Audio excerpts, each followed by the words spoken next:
What's up, everybody? Peter McKinnon here, and today we're talking about the things that I keep in my camera bag. Now, they're not always the most important things, but they're the things that I think that most filmmakers or photographers should, maybe keep in mind or check out for themselves, because you may end up using some of the same gear. So, without further ado, let's roll that intro.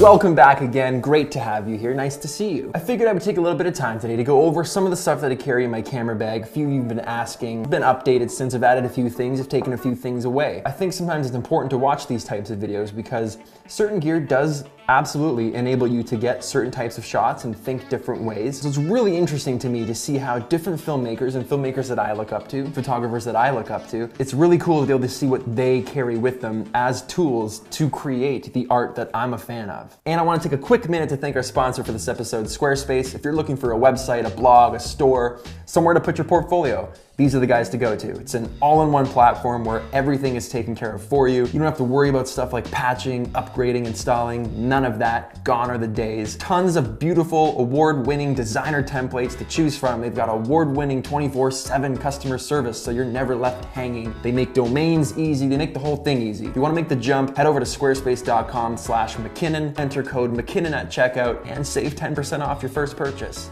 Boom. So when it comes to gear, seeing what people carry in their camera bags can really be beneficial. Sometimes I love looking through my friends' camera bags because I see things that maybe I didn't know existed before, or I see things that I think to myself, well, what is it that you do with that? And they say, oh, well, I use this for this reason. And I'm like, oh, that is so smart. So we're gonna head over to the gear room. I'm gonna show you a few of the things that I keep in my camera bag. Honestly, I don't keep a whole lot in there. The heavier the bag is, the more jam-packed it is with just heavy and cumbersome. You're digging through stuff outside to try and find things are dropping on the floor, lens caps over. It just frustrates me. I'm frustrated right now just thinking about it. I think keeping a light, efficient kit that's tidy, clean, and has everything you need to get the job done is very important. So these are the items that I use, that I carry with me to get the job done. So this here is the Ronin M by DJI. This is what I use to stabilize my shots. Now, I just got this. This is pretty new.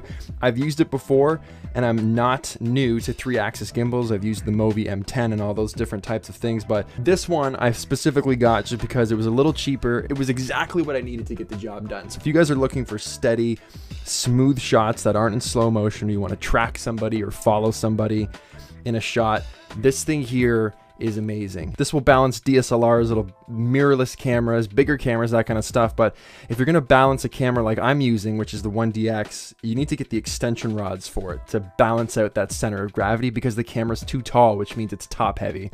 So I had a hell of a time trying to balance it. But like a 5D Mark III, Mark IV, or a smaller mirrorless camera, anything like that, you're gonna have no issues balancing just about right away when you're using the Ronin M. So it comes with 2 batteries. It doesn't come with a case, which is kind of a piss off, so I'm gonna have to get something because I just don't want to throw this in my trunk and be like, peace guys, I'm out. It looks really intimidating, all these wires and different parts, and it looks really delicate, but they're pretty reliable. I have some footage of the first time I was trying to assemble it, which you can see right here. Oh, super anticlimactic.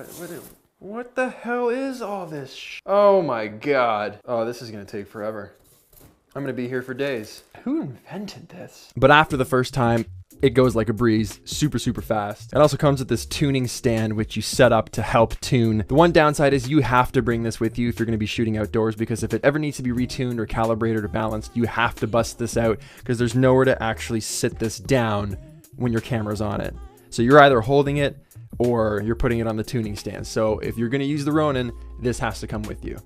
Okay, next up, let's talk lenses. This is the 35mm 1.4 L series Canon lens. Pretty good lens, I dig it. The only thing about this lens that I don't like is it's got some purple fringing. So if you're gonna use it for photography, when you get into shooting highlights and stuff like that, or your sky's blown out, you're gonna see a lot of purple fringe around your photos. And I find it especially bad with the 35mm. However, 35mm is an incredible focal length for just about everything. It's great for portraits, it's great for landscapes, it's a really good all-around lens. So eventually you should make sure you have a 35mm focal length. Next up is the 14mm super wide lens. Look at that element. You can't actually put a lens cap on this, but I don't really use lens caps because they just slow me down. Super wide lens, you don't get lots of distortion on the edges, which is really good, so I like using this one. And this is my favorite lens ever in life. I think I showed you guys this back on the first gear video that I did.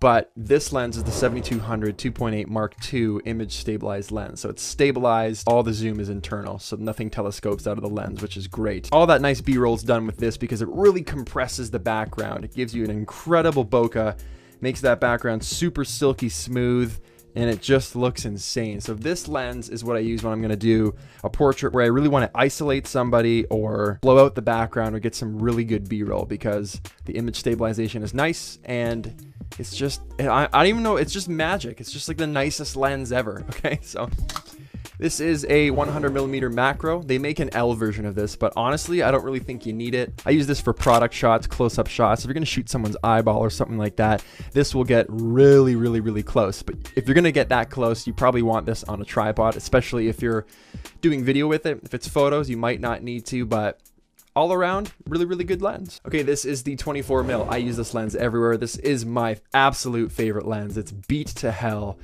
I don't use a filter on it. I barely ever use caps on it. It's been in the oceans, been hit by bullet casings. It's, honestly, it just won't die. I'm almost looking forward to it dying so I can get a new one, because I don't even have the rubber ring anymore. All the weather seal around the edge is pretty much broken.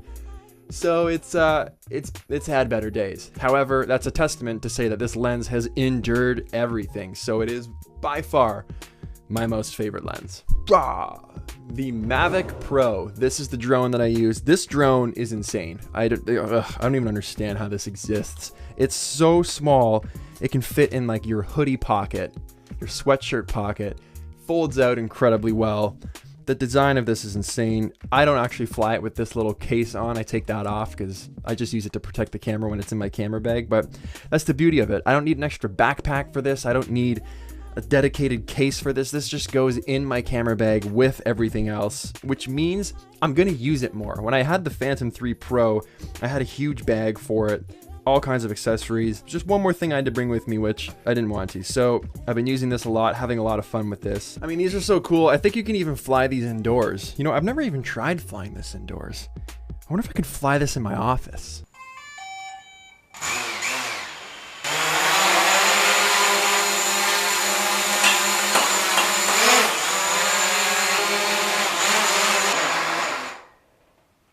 Never again. Okay, when I'm vlogging on the go, I use the Rode Mic Pro. As you guys know, I hate the battery door to death. I think this is the worst design ever in life. However, the mic is really good. It's got nice options on the back for amping up those decibels if you want to get a little more volume out of it. I always throw this in the bag just in case. A stabilizer gimbal for your phone. It sets up in seconds, and it's just really good if I want to get some quick B-roll footage and I want my shots to be steady. Now, I will say it doesn't work the best with the iPhone 7 Plus, I've noticed. You get a lot of jittering because I think the stabilization on this and the stabilization that's on the phone, I think they fight together. So you kind of get some kind of jitter. I'm going to do a whole video on that, to be honest, in the future with iPhone videos. So I'll probably have more to talk about then. But for now, any smartphone goes on this, so it's not just the iPhone. Really, really handy. It's in a small package. It's not very expensive, and it fits in this little bag. So you're able to just toss that in your camera bag, throw it in the back seat of your car, and it's there in case you need it. Okay, for audio, I'm using a couple things. I use a Zoom H4n if I want to record off-camera audio. This is a field recorder. So it's got a microphone up here, it's got two XLR jacks on the bottom, and you can plug lavs into this, you can plug boom mics into this, you can plug anything into this. So this is really good to record really high quality off-camera audio, and then you can sync it later in post. Also got a couple sets of Sennheiser G3 lavs. So this is what you guys typically see me using when I'm doing my tutorials, when I'm doing any kind of videos. I'm always using these. I plan to switch this out to a boom mic just because I'm done with it. I'm done wiring myself up with a mic pack for every video. It's just kind of uncomfortable, a little bit of a pain in the ass. However, the audio is really reliable. If you're gonna do any talking head stuff or interview stuff, these are great. Okay, this thing I use all the time. This is a Mophie 5x portable battery charger. I think it's full. little battery indicator on the side. I bought a short USB for it, so if I ever plug my phone into it, it's not this massive cord hanging off. But this will charge your phone 5 times, or a GoPro. So this always goes in my camera bag everywhere I go because I'm always running out of battery, especially if you're using stuff like the Osmo Mobile. And I can charge my GoPros. It's got 2 ports, so I can charge them both at the same time. So this is a lifesaver. I use this all the time. And the GoPro, I keep them in this bag. I think this thing is called Casey. Clever.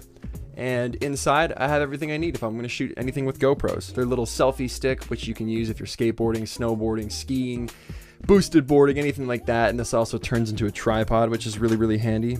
Got a Hero 3 Plus black in here, so this is the old guy. And then I've got a 5 black inside here too, which you guys know I got recently. So just a nice little case. It comes with some zippered mounts in here, so this thing zips shut, and there's an extra zipper inside to keep all those little screws and memory cards and stuff, so nothing's ever going to get lost. It just closes up. It's a nice hard shell case that toss that in my backpack or in the back seat, and then everything is contained to this nice little package. So this, I'm a big fan of this. Boom, and then we got these little gear bags.